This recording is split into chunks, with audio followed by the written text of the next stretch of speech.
오늘 제네바에서 열린 이란과 미국 간의 협상은 핵 합의에 이르지 못했지만 양측은 잠재적인 핵 거래를 위한 기본 원칙에 합의했습니다. 이란 외무장관 아바스 아락치가 이러한 성명을 발표했습니다. 그리고 다음은 아바스 아락치는 또한 협상이 곧 끝나고 합의가 이루어질 것이라고 기대해서는 안 된다고 밝혔습니다. 이런 상황에서 도널드 트럼프는 이란이 미국이 테헤란에 일으킬 수 있는 대규모 전쟁과 맞닥뜨리고 싶어 하지 않는다고 밝혔습니다. 그리고 동시에 양측 모두 군사력을 과시하고 전쟁 준비를 시작했습니다. 이는 워싱턴도 테헤란도 외교에 크게 신뢰를 두지 않는다는 것을 보여줍니다. 미국은 두 번째 항공모함을 이란 해안으로 보냈고 대규모로 항공기, 급유기, 전투기를 이동시키고 있습니다.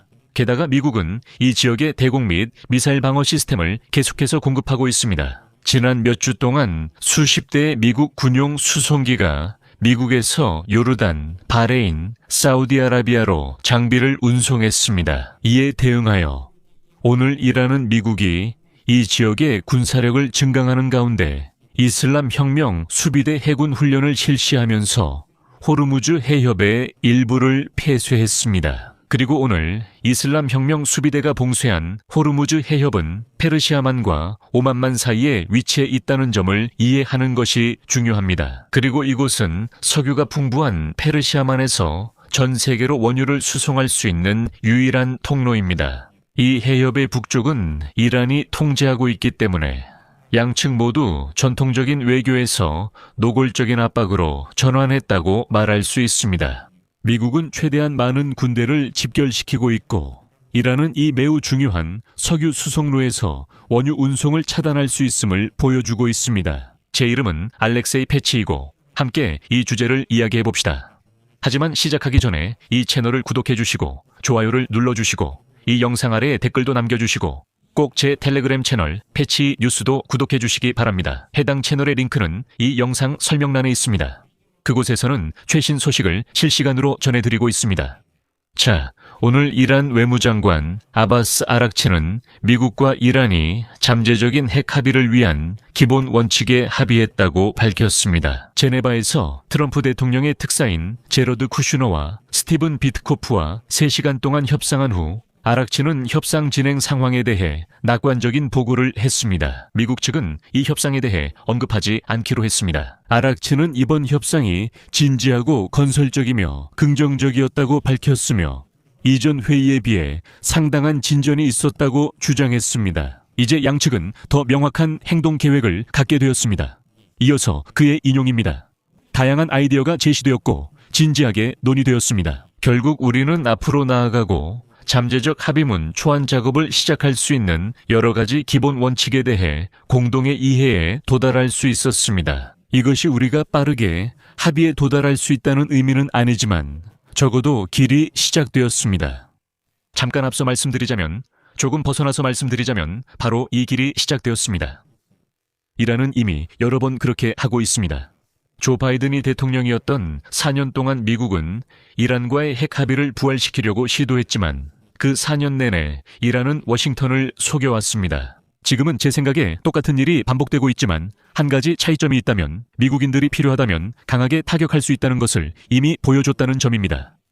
이와 관련해 협상 중재자 역할을 했던 오만 외무장관 바드르 알부사이드는 아이차 협상 라운드에서 공동 목표와 관련 기술적 쟁점들을 정하는데 상당한 진전이 있었다고 밝혔습니다. 결국 양측은 잠재적 합의안 초안 작업을 진행하고 문서를 교환한 뒤 3차 협상 라운드의 날짜를 정하기로 합의했습니다. 같은 시기 도널드 트럼프는 이란인들이 전쟁이 아니라 합의를 원한다고 밝혔습니다. 이란인들은 강경한 협상가들이라고도 했습니다. 나는 그들이 더 이성적으로 행동하길 바란다. 그들은 합의를 원하고 합의를 거부했을 때의 결과를 감당하고 싶어 하지 않는다고 생각한다. 라고 트럼프는 말했습니다. 하지만 아시다시피 양측 모두 외교에 크게 신뢰를 두고 있는 것 같지는 않습니다. 미군은 중동 지역에서 공군과 해군 전력을 대규모로 계속 증강하고 있습니다. 미국 공군 전력은 공중급유기와 전투기를 포함해 중동에 더 가까운 곳으로 재배치되고 있으며 미국은 또한 이 지역에 대공 및 미사일 방어 시스템을 계속해서 공급하고 있습니다. 그리고 중동 지역에 배치된 몇몇 미군 부대들은 앞으로 일주일 내에 교대될 예정입니다. 단지 계약을 연장하고 당분간 그 자리에 머물라고 통보했습니다. 비행 추적 자료에 따르면 최근 몇 주 동안 수십 대의 미군 수송기가 미국에서 요르단, 바레인, 사우디아라비아로 장비를 운송했습니다. 최근 몇 주 동안 이 지역으로 미국에서 250회가 넘는 썬더볼트 비행이 추적되었습니다. 이러한 전투 준비 강화는 트럼프가 공격 명령을 내릴 경우 미군에게 광범위한 타격 기회를 제공합니다. 예를 들어 항공모함을 호위하는 유도 미사일 구축함들은 수십 발의 토마호크 순항 미사일을 탑재할 수 있습니다. 미 해군 항공모함 타격단은 보통 토마호크 미사일을 발사할 수 있는 공격용 잠수함과 함께 작전을 펼치며 F-35와 F-15E 전투기들은 다수의 유도폭탄과 공대지 미사일을 탑재할 수 있습니다. 요컨대 무기고는 정말 막강합니다. 공격의 잠재적 목표로는 이슬람 혁명수비대 본부와 기타 군사시설들이 있습니다. 이란의 핵시설 외에도 미국과 이스라엘의 공동작전 가능성도 논의되고 있습니다. 그리고 여기서 도널드 트럼프는 이미 이란의 미사일 프로그램에 대한 이스라엘의 공습작전을 지지하겠다고 밝혔습니다. 이 모든 작전들은 지난해 여름에 실시된 미드나잇 해머 작전을 떠올리게 할 수 있습니다. 당시 미국은 12일간의 작전 끝에 이란의 핵시설을 타격했습니다. 하지만 이번에는 이란도 가만히 있지 않고 자신의 힘을 과시하기로 했습니다. 이란 언론 보도에 따르면 오늘 이란은 이슬람 혁명 수비대의 해군 훈련과 관련된 안전상의 이유로 호르무즈 해협의 일부를 폐쇄했습니다. 이란 이슬람 공화국의 공식 통신사는 미국이 이 지역에 군사력을 증강하는 가운데 실시된 이번 훈련이 실제 해상 위협을 모의한 것이라고 전했습니다. 그리고 해협 폐쇄는 불과 몇 시간 동안만 이루어졌습니다. 이것은 경고임을 이해해야 합니다. 이란이 가장 중요한 물류 동맥을 차단할 수 있다는 것이고 이는 서방 전체에 타격을 줄 것입니다. 그 이유를 설명하겠습니다. 호르무즈 해협은 페르시아만과 오만만 사이에 위치해 있으며 페르시아만의 석유 부국에서 전 세계로 원유를 운송하는 유일한 경로입니다.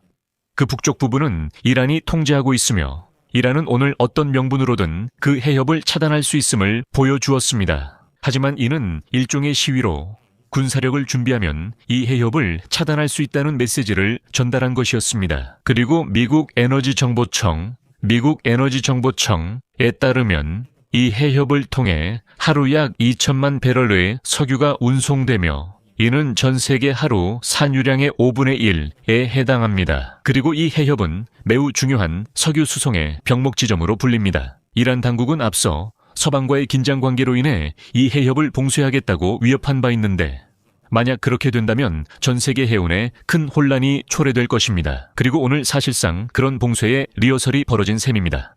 그래서 긴장감은 오히려 더 높아지고 있고 결코 완화되고 있지 않습니다. 협상이 진행되는 가운데 이런 상황이 벌어지고 있습니다. 여기서 말을 줄이겠습니다. 여러분의 의견과 생각을 이 영상 아래 댓글로 남겨주시고 채널 구독과 알림 설정도 부탁드립니다. 이 영상이 유익하고 흥미로우셨다면 좋아요도 잊지 말아주세요. 여러분은 저희 유튜브 채널의 활동을 후원금이나 유료 스폰서 구독을 통해 금전적으로 지원하실 수 있습니다. 예를 들어 유튜브 스폰서십, 패트런, 바이미커피, 페이팔, 암호화폐, 지갑 등을 통해 후원하실 수 있습니다. 이 모든 후원 정보는 이 영상 설명란에 있습니다. 여러분의 모든 지원에 감사드리며 오늘은 여기까지입니다. 건강 조심하시고 모두 안녕히 계세요.